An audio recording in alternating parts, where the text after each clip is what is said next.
Salvete, and welcome back to the Roman Britain podcast, episode 12, Ferro e Fossa. Last episode, we talked a little bit about the conclusion to the original invasion of CE 43. We talked about the kings, of course, in the previous episode before that, who had submitted to Claudius, and then him absconding back to Rome to claim a triumph.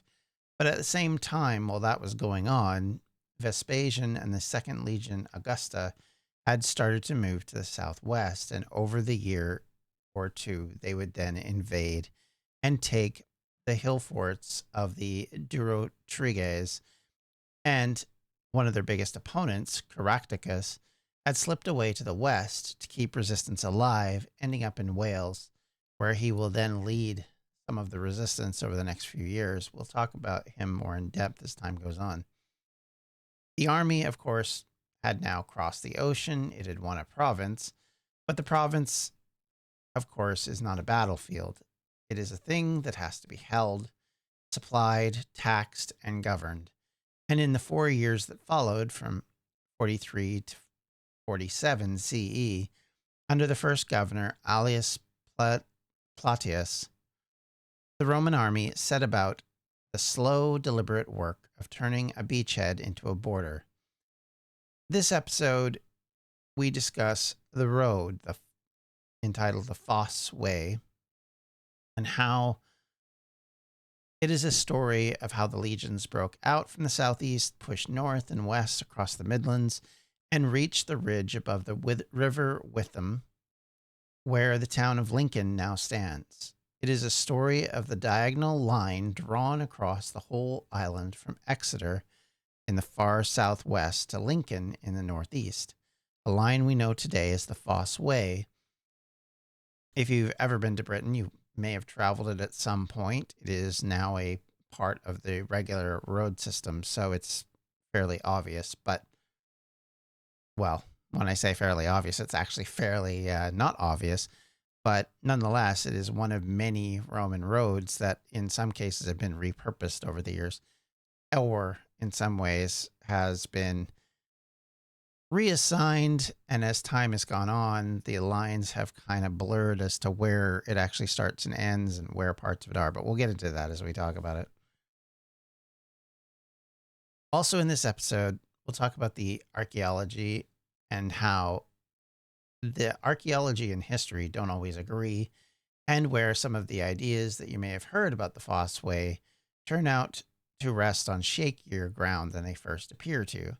So we're going to build the picture carefully. We're going to be clear about what we know, what we think, and of course, what we've simply chosen to believe because we don't really have the information to back it up. So let's begin by placing ourselves in this invasion. It is now 44 CE. Plautius holds the province as its first governor. He has 4 legions to work with: the Second Augusta under Vespasian in the southwest, the 9th Hispania, which has come with Plautius from the Danube in the province of Pannonia, the 14th Germania, and the 12th, which for a time was based at Caledonum, and the captured capital had become the administrative heart of the new province and effectively the new capital. The territory under firm Roman control was still essentially the southeast, the land of the Catilaveni and the Trinovantes around Colchester. The client kingdoms in the south, where rulers like Cogondumnus had thrown their lot in with the Romans, of course, were now allies, aligned to them. Client kings would be another phrase. The coastal county of Kent and everything beyond that was a spectrum running from allied and friendly through neutral and watchful to openly hostile, especially in the west and the far north. Plautius did not have the men or the time to occupy all of it. No Roman governor ever did. What he needed instead was a way to define the province, to secure what had been taken, and to give the army a line from which they could either hold or advance as circumstance required. The instrument he reached for was one Rome always reached for. He built roads. He planted forts along them to help secure them, and these forts and roads would act like supply stations and supply ways in order to manage the logistics of moving an army across a major country. So, now that we're talking about that, now that we've come to this, it's important to carry with it a word of caution. The famous ideas in the study of Roman Britain, especially in older history, was one we need to handle with some care. If you read older books or plaques on the roads themselves, you'll meet phrases like Fosse Way frontier, and the picture it conjures is neat and satisfying. There's an obvious borderline. From here, the Romans controlled. Beyond it, the Romans didn't. Rome had conquered the southeast. We know that. It's pretty easy to draw a line from there, but it's not easy to draw the line from Exeter to Lincoln and say that's controlled. It may have been garrisoned to a degree, but there were pauses, and holding civilized lowlands against barbarian highlands was pretty much impossible at this point. The idea has, however, a long pedigree. It goes back to the great scholars of the early 20th century like R.G. Collingwood and later to Shepherd Ferrer, whose book Britannia became the standard history of Roman Britain for a generation. Ferrer and others saw the Fosse Way as a deliberately engineered frontier, a limes, the Latin word for boundary or frontier zone, comparable to the lines that Romans drew along the Rhine and the Danube. And of course, it's a beautiful theory. It may even be partially true, but modern archaeologists have grown far more cautious about it, and it's worth understanding why. The first problem is that Rome in the 40s CE were not in the business of stopping. Across the empire in these years, under Claudius's armies, they were still pushing outward in Germany, on the Danube, in the east. The idea of a settled, defended frontier was, as one recent assessment puts it, anachronistic. For this early period, it is not what they were trying to accomplish. The campaigns of conquest never actually halted on the Fosse Way. They just rolled straight through it and into Wales and to the north. The second problem is subtler, and of course, I love it because it shows just how much ancient history hangs by a thread. The whole notion of the Trent to Severn frontier rests on a single sentence in the Roman historian's Tacitus in Book 12 of his Annals, and that sentence in the manuscripts that survive is corrupt. The text, as it comes down to us, is garbled. The reading that gives us the rivers Trent and Severn, and therefore the frontier line, is an educated guess or correction proposed by a scholar named Henry Bradley in the 19th century. And of course, it is widely accepted and probably correct, let's be fair. But of course, it's a reconstruction, not the original words, and not necessarily the original understanding. And because of that, we may be talking about different rivers entirely from what was the intended target. Tacitus may have been meaning something completely different from what we understand. And of course, we are, in a real sense, building a frontier out of a repaired sentence. So here's how I would put it. Was certainly a road. There was certainly a strong bunch of forts behind it. This zone certainly marked out for a few years the practical outer edge of settled Roman control. But calling it a frontier in the sense of a fixed defensive border tells us more about the Victorians' and Edwardians' imagined empire than about what Claudius was actually doing. And what he was building was better to be described as a spine, a lateral road linking two legions to either end, spreading with garrisons, forming a secure baseline across the waste of Britain from which the army could reach out in any direction. So in effect, it is, like I said, a logistics hub. It supplies the various legions and allows them to move quickly across all sorts of categories of development and assist one another should there be problems. Something that makes sense. Again, not a fixed border, but rather instead a targeted project in which you're creating something that drives very different understanding of what the Romans are doing at this early stage, which is they're not using it to set up here's you, here's us. They're using it to set up what amounts to a staging ground for the rest of what they're going to do. So I think if we understand that, and I think it's relatively obvious, it then makes things a lot better. Graham Webster, one of the great modern authorities on the Roman conquest, treated the Fosse Way exactly this way, as a practical limit of the first phase of occupation rather than a wall against the rest of Britain. So let's talk about the road, because it is a genuine marvel, because it's still there under your wheels as you drive the English Midlands today. The name first, fosse, comes from the Latin fossa, meaning ditch. That may refer to the drainage ditches that ran on either side of every proper Roman road, or it may preserve the memory of an actual defensive ditch that ran along part of the line before it became a metalled highway. We are not really certain. Obviously, there hasn't been enough discoveries to say for sure. What we are certain of is the engineering, because it has been sectioned and excavated in many places. Much like a lot of Roman Britain, that which is exposed is a lot easier to figure out. The Roman road of this kind was not a track worn by feet so that it smooths out and becomes kind of a common pathway. It was a built structure, surveyed in advance and driven across the country with astonishing directness. Engineers dug down in the firm subsoil, laying foundations of large packed stones as a base. Then they added layers of smaller stones and gravel bound together, and then finished with a cambered surface of tightly fit local stones, raising the center so that the rainwater would run off into the flanking ditches, much like a modern highway does. And you can see this classical layered cross section where the road has been cut through, for example, at Radstock in Somerset, where the curbstones and the rubble core and the curved upper surface are all visible to the exposed face.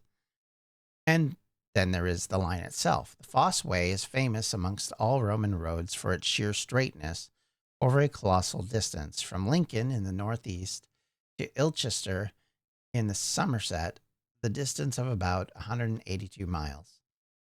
The road never strays more than 6 miles from dead straight line. Think about what that means.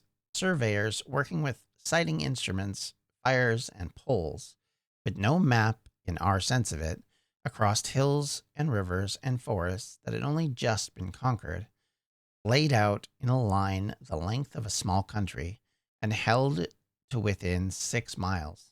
That's how straight it is. It cuts clean across the grain from the older road systems which radiated from London like spokes from a hub. The Fosse Way ignores all of that, and it goes its own diagonal way, which is one of the strongest hints that it was conceived as a single strategic project and not as a route that grew up in the piecemeal parts of previous roads and trackways that would have existed under Iron Age Britain. The road ran from Isca Donorium, which is Exeter, up through Ilchester and Bath, on to Cirencester, across the Midlands, past Leicester, and finally Lindum, which is Lincoln. Along the way, it crossed other great military roads, such as Watling Street, and at the spot the Romans called Winonis, which is High Cross in Leicestershire. And at Lincoln, it met Ermine Street and the road running north from London. It was, in other words, not just a line, but a junction system tying the whole of the young province together. Martin Millet, whose work on how Britain became Roman, remains deeply influential and made the point that roads like this were never merely about moving soldiers. They were arteries of the state. They let the governor govern, the tax assessor reach the taxpayer, and the merchant reach the market in a land that had known only paths and seasonal tracks. The arrival of a surveyed, drained, and all-weather highway was itself an announcement, and it said a new kind of power has come, and a power that intended to measure the land and administrate it and stay. That is a key point here. The Romans weren't just doing this for their own benefit. They were doing it because they wanted to set a pattern that showed that they were the new power in charge. So, yes, I get that the point is it's not just for logistics, but I think it's understandable that that's the initial use of it. It becomes obviously much further use for a lot of other reasons, but I think initially that's the reason you start with that, and then it moves from there. So, let's talk about the Southwest Anchor in Exeter and for the Second Legion. So if we walk in a line from the southwest, because that's where one end was pinned, at Exeter at the far southwestern terminus, the evidence points to a base of the Second Legion Augusta. The Legion Vespasian had led through the campaign against the Durotriges and the Domini that we had followed in the last episode. Fragments of Roman roofing tile and of the right period along that later excavation of the legionary bathhouse that we've discussed before and the fortress beneath the modern city mark Exeter as a military center for these years. And it makes sense. The legion planted here controlled the whole of the Southwest Peninsula. It watched the tribes of Devon and Cornwall, and it anchored the southern end of the new road. From Exeter, the Second Legion had subdued a violent and hill fort-studded landscape, and we saw the physical proof of that at Maiden Castle and at Hod Hill previously, where Roman ballista bolts were found lodged in the ground, and in one case famously in a human spine. So, the southwestern anchor of the Fosse Way was not exactly a peaceful place at this point. It was territory taken at the point of a sword and then held down by the presence of a fairly well experienced legion. Now, I want to give you one of the most satisfying finds of this whole story because it lets us do something ancient history almost never allows. It lets us put a date on a Roman event in Britain accurate to within a few months. The site is Alcester in Oxfordshire, a couple of miles south of Bicester. It sits just behind the line of the early advance at a road junction, and from the air on RAF photographs taken in the 1940s, you can actually make out classic playing card shape of a Roman military enclosure. And between 1996 and 2004, the project was directed by archaeologist Eberhard Sauer, who then excavated the site, and what they found rewrote part of the map of the conquest. Alcester turned out to be an early legionary fortress, one of the first in Britain, and its gates in waterlogged ground had preserved the wood. The excavators found 2 oak gateposts still in place. When we have these situations where you get these waterlogged pieces of wood, it's one of the archaeologists' best friends simply because it has a ability to preserve items that would normally be destroyed because of exposure and because of the problems dealing with that. The reality of it is it also gives you a very important thing, which is something we call dendrodating, which I've mentioned in the past, which allows us to read the rings of trees. And as long as it's in, fairly modern, in quotes, history, in other words, from about 10 to at most, I think 13,000 years, you can pretty reliably date things from it. The idea being that they've used tree rings from trees that stretch back through time and tell us what the weather and the year was like for the tree. And because we have so many different trees, we're able to actually identify these things. It's a very useful thing to have. So this allows us to understand kind of a lot more about things than if we just went with carbon dating or if we went with some other form of dating, which there are many. This actually is a very reliable way, and it's one that's been around for a very long time. It's actually amazing that we can go as far back as we can. So, because of all of this anyway, They were able to use the rotted timber and were able to date it by its tree rings. When they counted and matched the rings, the answer was extraordinary. Trees were used in those gateposts had been felled between October of 44 CE and March of 45 CE. In other words, basically over a particular winter. This is barely 18 months after the invasion of 43 CE, and these are the earliest precisely dated timbers from anywhere in Roman Britain. And there was more. Excavations produced military equipment, pieces of armor, and cavalry harnesses, fittings, and then in 2003, something rarer still, a fragmentary tombstone of a man named Lucius Valerius Gemnius, a veteran of the Second Augusta, the legion commanded at the time by Vespasian. The Roman inscription of this age are almost unknown in this parts of Britain. So to find a gravestone of a soldier in Vespasian's own legion at the fortress dated to the year after the invasion is a remarkable find. It gives us the first proper biography, however brief, of a person who lived and died in what is now Oxfordshire. Sauer and his team drew a broader conclusion from all of that that's worth pausing on. Before Alcester, no invasion period base had been known in central southern Britain at all. Its discovery suggested that the pacification of the South had required a heavier and more widespread military effort than scholars had previously assumed. In other words, the conquest was not a thin spearhead thrust from into the southeast. It was instead a dense methodological occupation, fortress by fortress, and Alcester is the timber-dated proof of how fast and how thoroughly the Roman army dug itself in throughout the vicinity. Moving up the line to the Cotswolds, we reach the territory of the Dobunni, a tribe whose heartland lay in what is now Gloucestershire. Before the Romans came, their center was not a town in our sense, but a sprawling native settlement at Baggendon, an oppidum that minted its own coins and traded with the continent. So not a poor area, and certainly not one to be taken lightly. Around the year 45 CE, Roman soldiers arrived at a river crossing a short distance from the area and built a fort. There was no town there yet. The town, Coronum Dobunnorum, is where the modern Cirencester now lies. That would grow up later and largely on the site of where the fort had existed once the army moved on. In time, it would become the second largest town in all of Roman Britain after London. But in the 40s, it was a garrison sitting on the Fosse Way, watching the Dobunni and guarding the road.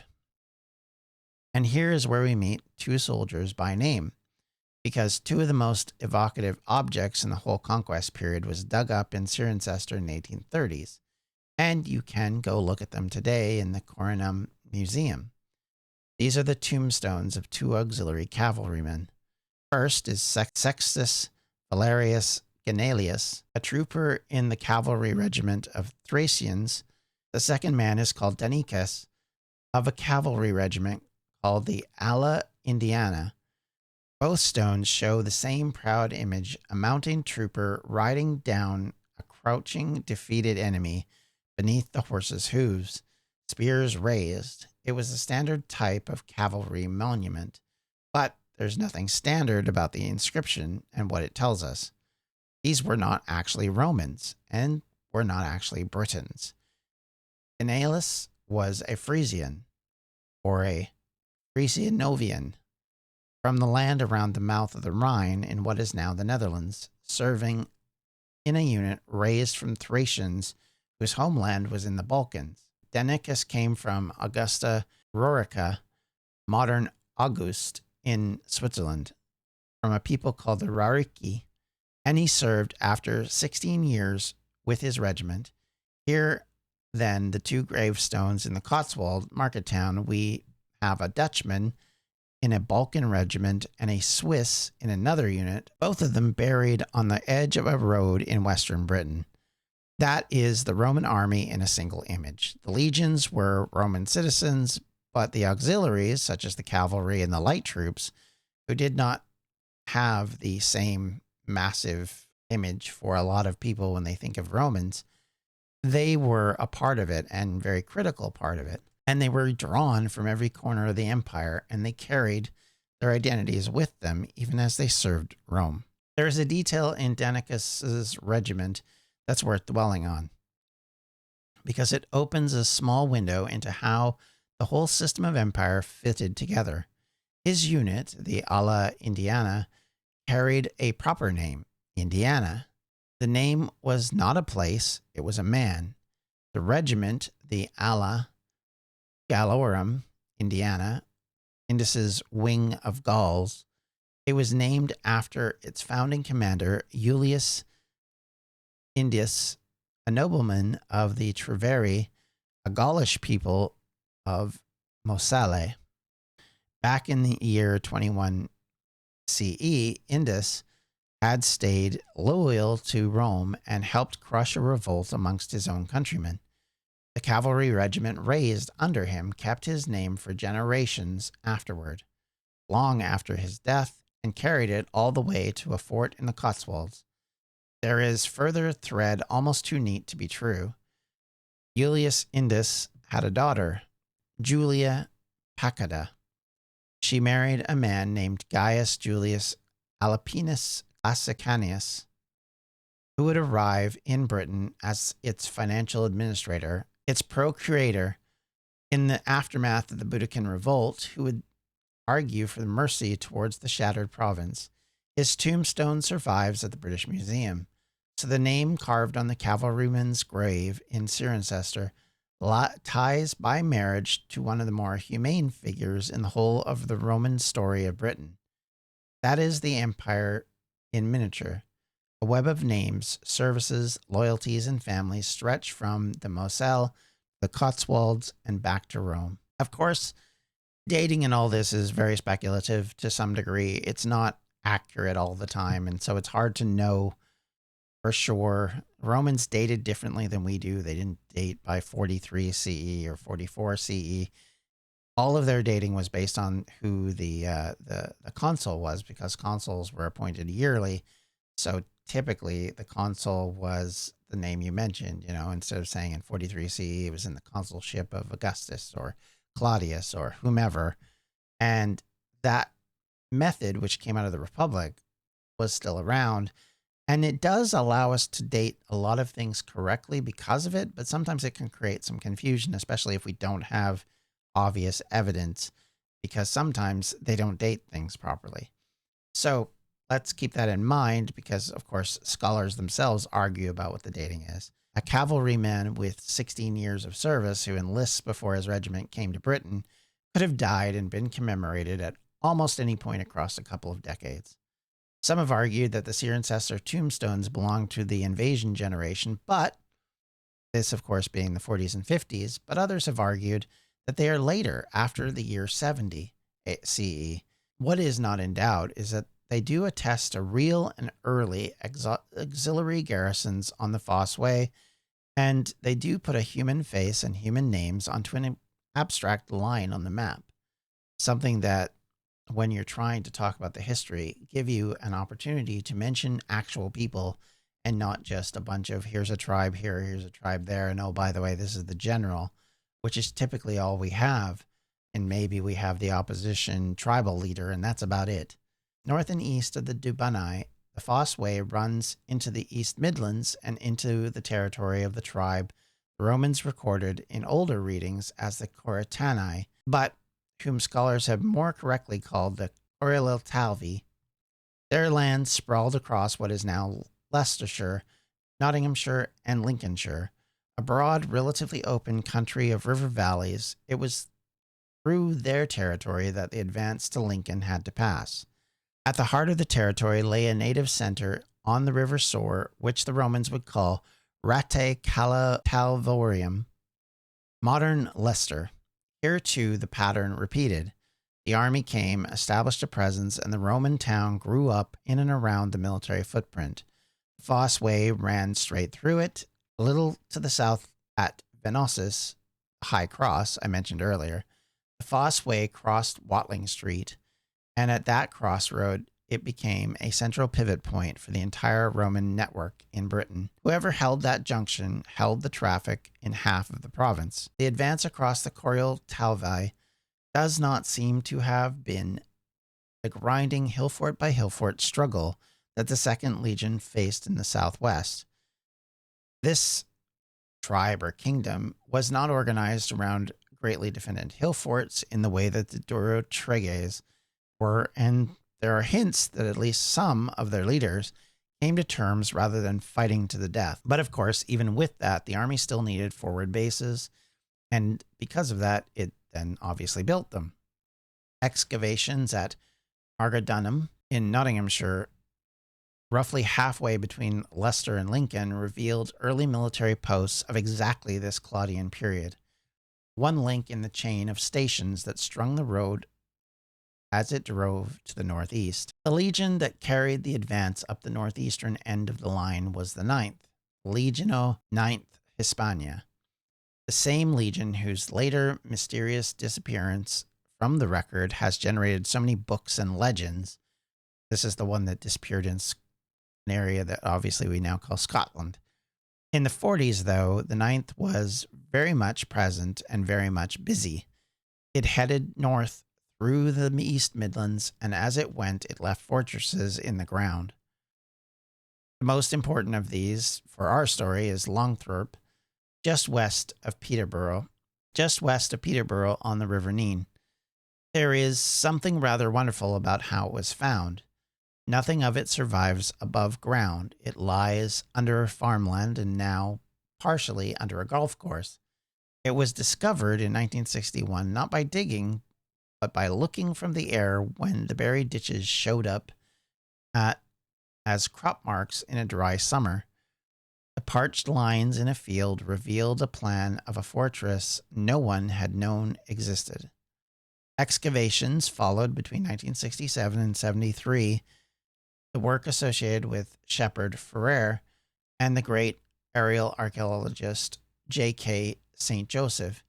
What they uncovered was a particularly revealing kind of site, a vexillation fortress. This is a base larger than an ordinary auxiliary fort, but smaller than a full legionary fortress, built to hold detachments of vexillation of a legion together with some auxiliary troops.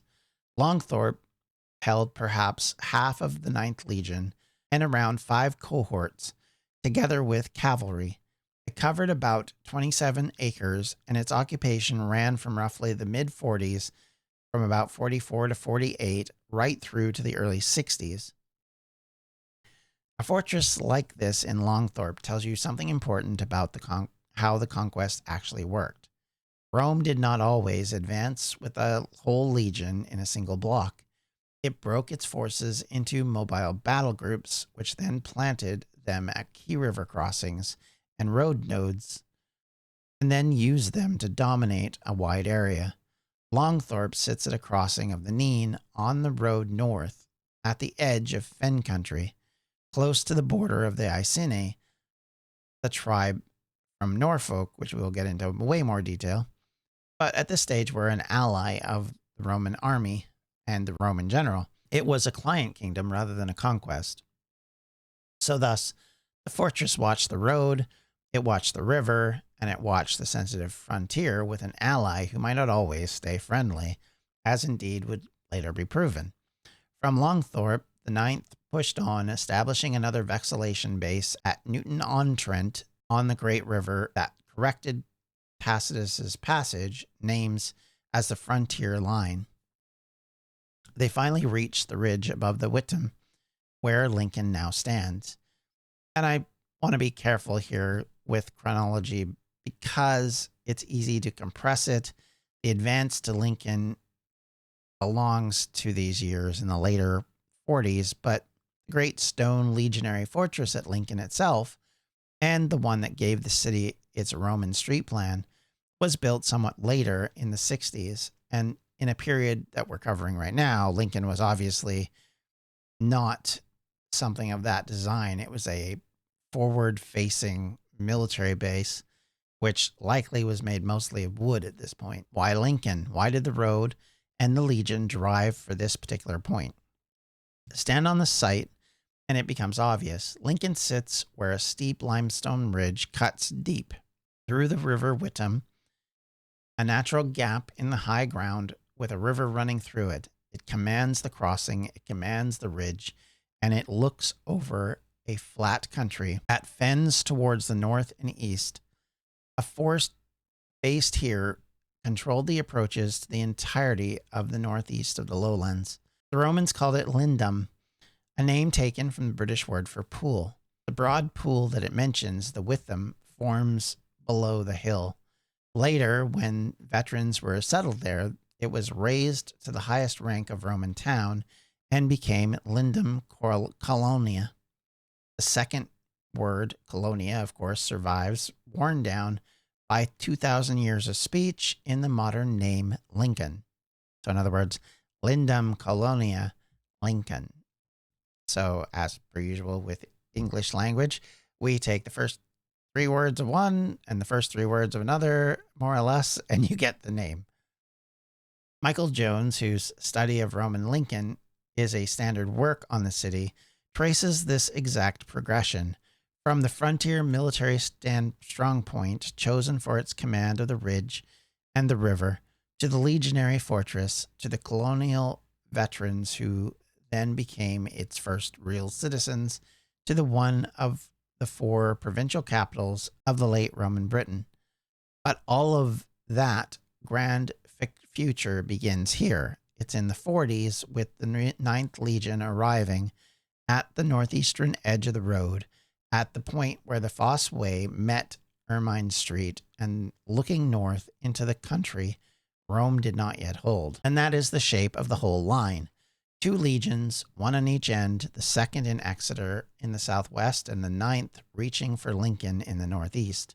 Between them, a surveyed road running arrow straight for 200 miles, threading with forts and vexillation fortresses at the crossings and the tribal centers at Cirencester and at Leicester and at Margadunum and at Longthorpe, a spine of iron and stone laid across the waste of Britain and used as a point to continue the advance. Now it's worth pausing to ask, what is it actually like to be posted here on this new road in these years? Because archaeology lets us answer that better than you might expect.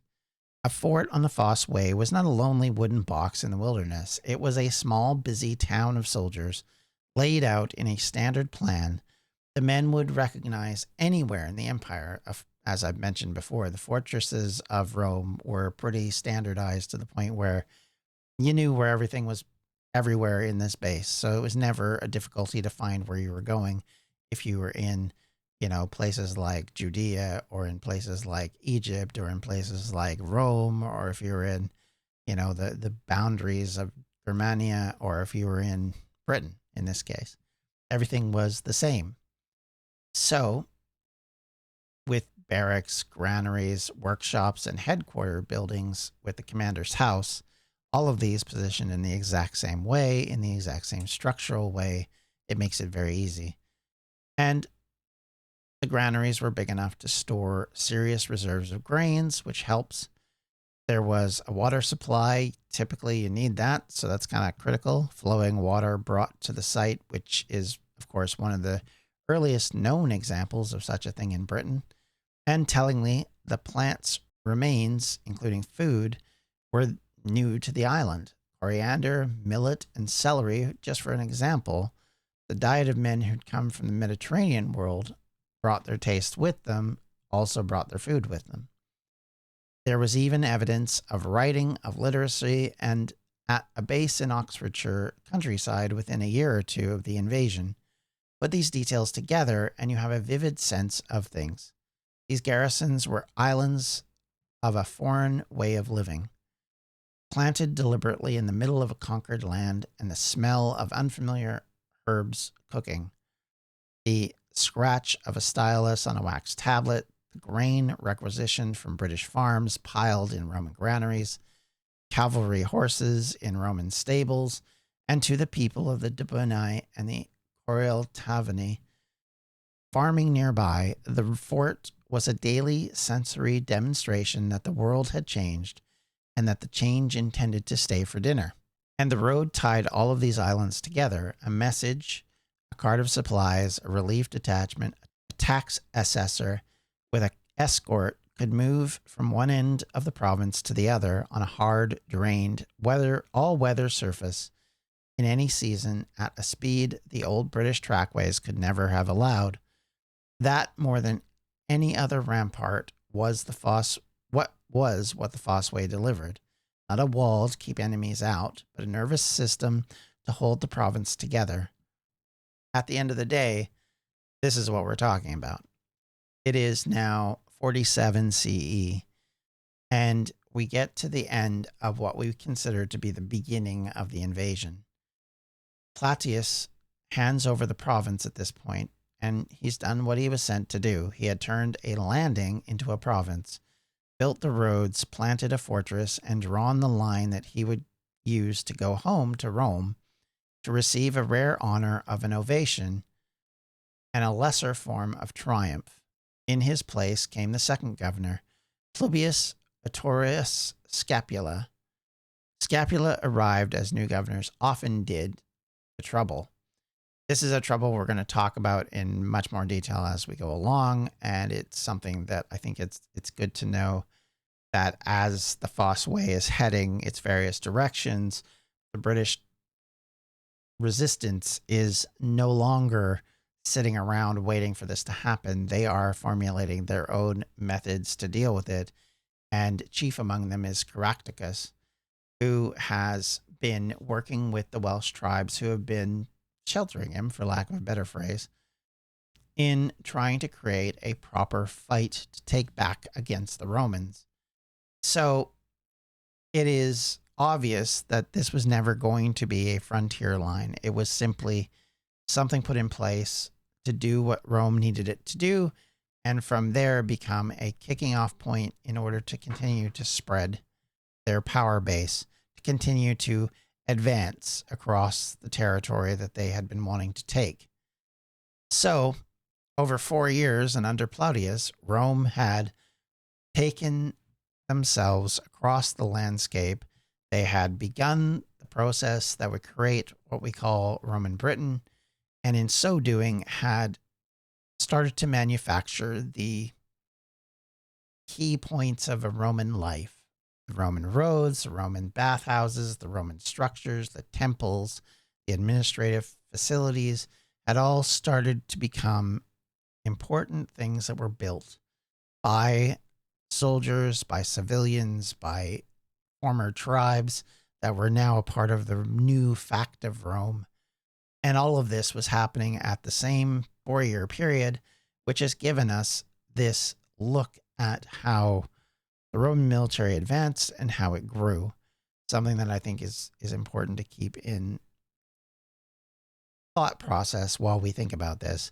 They are definitely using tactics they've used elsewhere, and they are definitely slowly but surely advancing in the areas they're looking to advance, which is to the west and to the north. They're not done here, I guess is to put it bluntly. And we're only really at the beginning point. And because of that, we're only really at the beginning of proper resistance. Caractacus and his allies will definitely be a problem. The Iceni will definitely be a problem, as will many others, such as the Brigantes. So we are not done with discussions about battles, conflict, and problems, but we're at the beginning of what would be eventually the civilized province of Britannia. Either which way, thank you all for watching or listening today. I hope you have a wonderful rest of your day. If you have any questions, comments, or concerns, you can always reach out to me at the Welsh History Podcast at gmail.com, or you can reach out to me on most social media at Welsh History Pod. I'm generally willing to respond to anything other than people who try and sell me stuff. That I don't respond to on social media, but you can email me if you have a business suggestion. I'm certainly willing to have a look at it. Either which way, thank you all so much. And once again, as always, if you want to help the podcast out, help with the research, help with all the things that we're doing, especially getting around the country to do more filming, in order to do that, the definitely the Patreon helps with that. And you can do that at patreon.com/Welsh History Podcast. Speaking of which, the next exclusive episode on Patreon will come out this month. I promised it last month. I failed at that. It will come out this month. Don't worry. I'm going to aim for it after next week. It will be here towards the end of August, but it will definitely be going up. This will be the one on talking about Caerleon, which is an exciting place to visit. And it's one of the more unique Roman sites because of its links to the Second Legion Augusta.